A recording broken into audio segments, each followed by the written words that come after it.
Nous sommes sur le Fige au rayon jeu de rôle et je suis avec Hervé Bourgade qui est l'auteur d'un jeu de rôle à caractère un peu celtique dans le haut Moyen-Âge.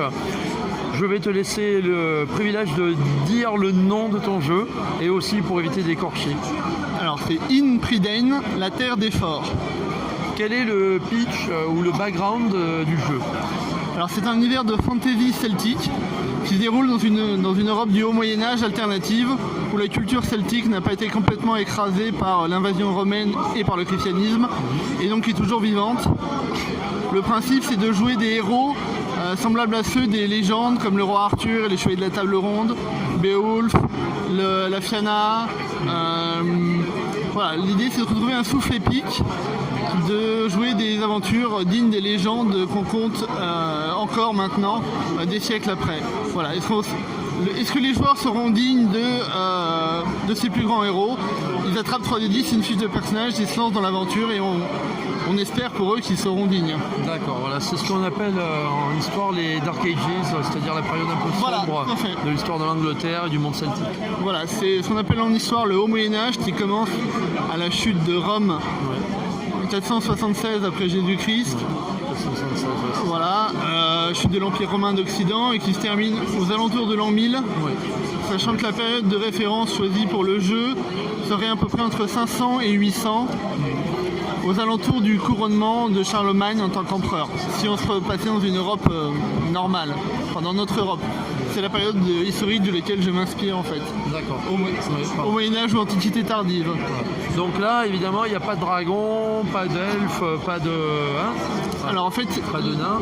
Il y a des nains, il y a des elfes. Ah, quand même. Les nains et les elfes reprennent le nom qu'ils ont dans les légendes celtiques et germaniques. Les elfes s'appellent des Cid ou des Chi comme on prononce. Je ne vais pas le prononcer en gaélique, sans ça on ne va pas y arriver.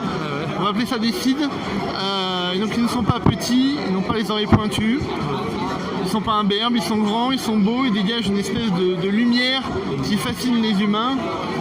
Les nains supportent mal la lumière du jour, sont retors, fourbes, libidineux. Ils ont été capacités de maudire ceux qui leur font du tort. Plus le tort est important, plus la malédiction sera puissante. Okay. Donc voilà, l'idée c'est d'essayer de retrouver l'ambiance des grandes sagas, comme Sigurd, le tueur du dragon, la saga des Volsungard, etc. D'accord. Donc là, on a quand même un arrière-fond historique qui est quand même assez important. Hein. Voilà.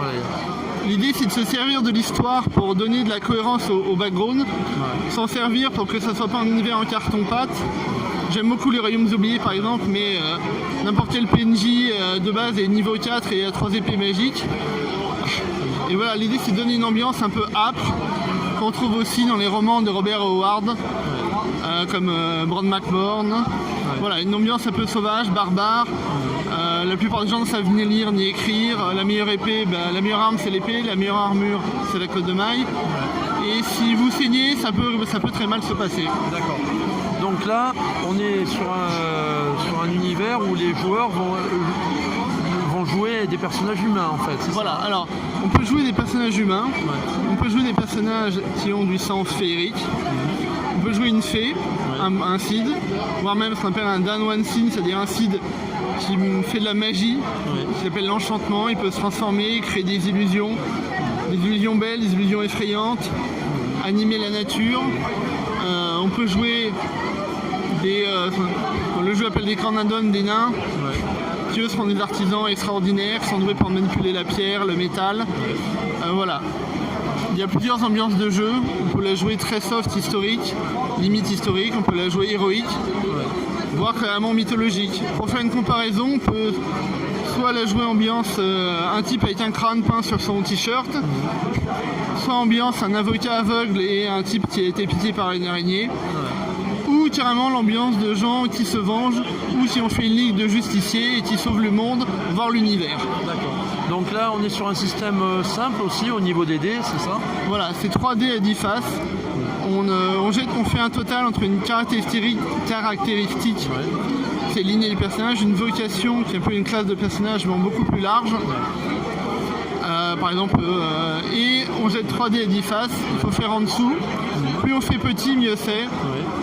Et, Si on fait un triple, et si on fait 3D, si 3D affiche le même résultat, c'est ce qu'on appelle une triade. Ça va augmenter votre marge de réussite. Et si on fait 3, 3, 3, c'est ce qu'on appelle une harmonie, c'est le destin qui intervient en faveur des joueurs.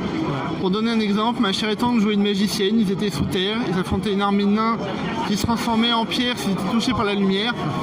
Elle a fait un jet de magie, je lui ai dit vas-y ouvre un tunnel sous la pierre de 5 km de long, 3, 3, 3, bon bah ok, tu ouvres un tunnel de 5 km de profondeur, pouf, toute mon armée de nains transformée en pierre, j'ai pleuré. C'est brutal quand même. Voilà, mariez-vous qui disait. Exactement. Alors le projet, c'est un projet qui est en crowdfunding, là c'est ça, sur la plateforme Game On Tabletop et en partenariat aussi avec Posidonia.